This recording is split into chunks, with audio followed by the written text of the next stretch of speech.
Hello everyone, welcome back to the channel. आज के इस क्लास में हम कूलम्ब्स लॉ के वेक्टर फॉर्म को सीखेंगे। Vector form of Coulomb's law. अगर आपने कूलम्ब्स लॉ वाला वीडियो नहीं देखा है तो उसका लिंक मैं डिस्क्रिप्शन में दे दूंगा, उसको पहले आप देखिए, उसके बाद यहाँ आइए तो थोड़ा सा क्लियर ओवरव्यू मिलेगा आपको। ठीक है, तो कूलम्ब्स लॉ का जो वेक्टर फॉर्म है इसको हम इस वाली क्लास में समझेंगे। मान लो ये एक प्लेन रखा हुआ है, प्लेन है, एक्स एक्सिस है ये और ये है Y axis, this is the origin. तो हमने इस प्लेन पे दो चार्ज ले लेना है। लेट्स से ये चार्ज है Q1 जो कि पॉजिटिव चार्ज है और यहाँ एक चार्ज रखा हुआ है plus Q2।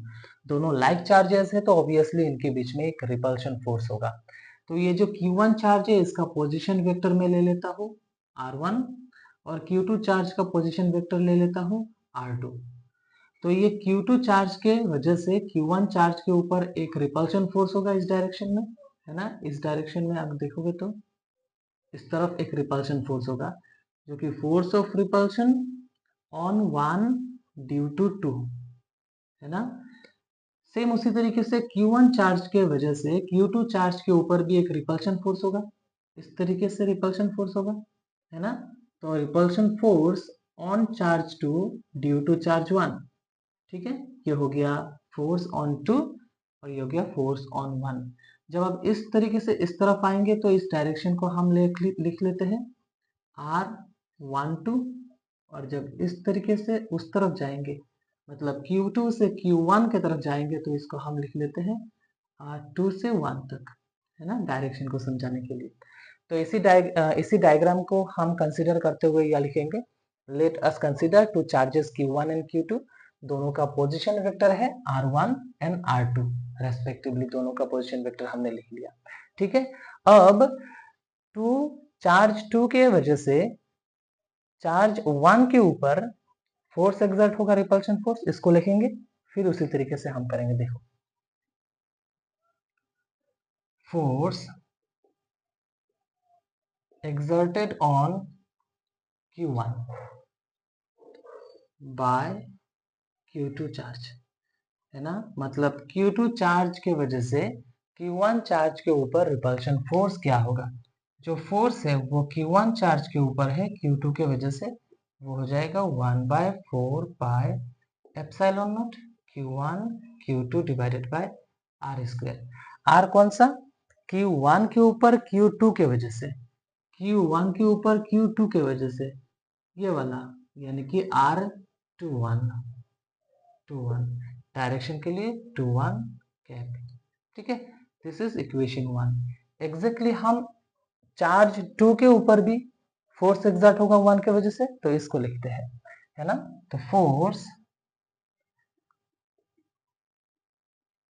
exerted on Q2 by Q1 charge.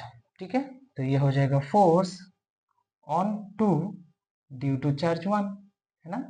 तो ये हो जाएगा 1/4 pi epsilon naught Q1 Q2 divided by R12 square, फिर R12 कैप। इसको मैं इक्वेशन नंबर 2 दे देता हूँ। अगर आप ध्यान से देखोगे तो ये दोनों चार्ज बराबर है, इसका मतलब ये जो फोर्स है ये जो फोर्स है ये बराबर आना चाहिए, और ये डिस्टेंस तो दोनों तरफ बराबर ही है बट ऑपोजिट डायरेक्शन में है। ध्यान से देखो, ये दो चार्ज है तो ये R, क्या लिखता हूं मैं, इस बात को समझो। यहां से ये तो समझ आ रहा है कि जो R21 है वो R12 के बराबर होगा, यानी कि ये वाला डिस्टेंस और ये वाला डिस्टेंस तो बराबर, ये सेम ही है, पर डायरेक्शन ऑपोजिट है इसका, है ना। तो डायरेक्शन अलग अलग है, तो एक तरफ में माइनस दे देता हूं, यानी कि इस बात को समझो कि ये इक्वल एंड ऑपोजिट है। तो अगर मैं किसी भी एक इक्वेशन को यहां से उठाता हूं, मान लो इक्वेशन 1 से स्टार्ट करता हूं मैं, तो 1 में क्या है देखो, इसको मैं बदल देता हूं। चलो मैं इक्वेशन 1 को पूरा लिख लेता हूं,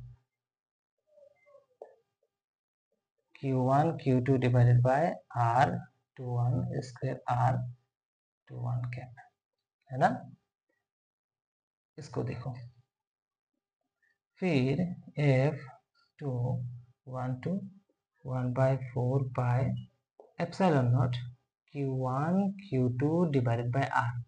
R क्या है, R21 है, R21 के बदले में क्या लिख सकता हूँ, -R12 लिख सकता हूँ, है ना, -R12 लिख सकता हूँ कि नहीं बताओ, लिख सकता हूँ आराम से। तो यहाँ क्या हो जाएगा फिर, -R12 के, समझे? मतलब हमने R21 के बदले -R12 लिख लिया। इक्वेशन 1 में देखो क्या था, R21 था, हमने लिख लिया R12 माइनस के साथ। सेम सेम काम यहीं पर यहाँ पे भी किया है। यहाँ देखो आप, तो फोर्स 1 2 क्या हो जाएगा, 1/4 पाई एप्सिलॉन नॉट, ये माइनस तो खत्म हो जाएगा क्योंकि स्क्वायर है, मतलब ये हो जाएगा Q1 Q2 बाय R12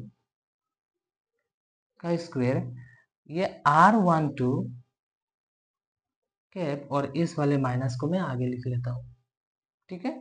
यहाँ देखो फिर क्या हुआ, F12, इस माइनस को छोड़ के ये चीज को देखो, तो इस वाले को देखो, ये क्या है, ये क्या एग्जैक्टली इसके बराबर है, 1/4 pi epsilon naught Q1 Q2 divided by R12 square R12 cap, R12 square R12 cap, यानी कि एग्जैक्टली ये है, देखो इसका बराबर क्या है, F21 है। इसका मतलब इसके बराबर में क्या लिख सकता हूँ, F21 लिख सकता हूँ, और एक माइनस है, ठीक है। ये है मेन चीज, इसको समझो, यानी कि फोर्स 1 के ऊपर 2 के वजह से, Q1 चार्ज के ऊपर फोर्स Q2 के वजह से जो है, Q2 के ऊपर फोर्स Q1 के वजह से वही है, यानी कि इक्वल है, लेकिन एक माइनस है, इसका मतलब ऑपोजिट है। मतलब इसके ऊपर फोर्स, इसके ऊपर फोर्स, दोनों फोर्स बराबर है बट ऑपोजिट डायरेक्शन में है, एक इस तरफ है एक इस तरफ है, यानी कि ऑपोजिट डायरेक्शन है, यानी कि फोर्स क्या है, इक्वल और ऑपोजिट है, इक्वल एंड क्या है, इक्वल एंड ऑपोजिट है। तो ये इक्वल एंड ऑपोजिट फोर्स क्या याद आ रहा है, न्यूटन्स थर्ड लॉ, है ना। तो कूलम्स लॉ जो है वो न्यूटन्स थर्ड लॉ को भी फॉलो करता है, तो हम यहां लिख सकते हैं देयरफॉर कूलम्स लॉ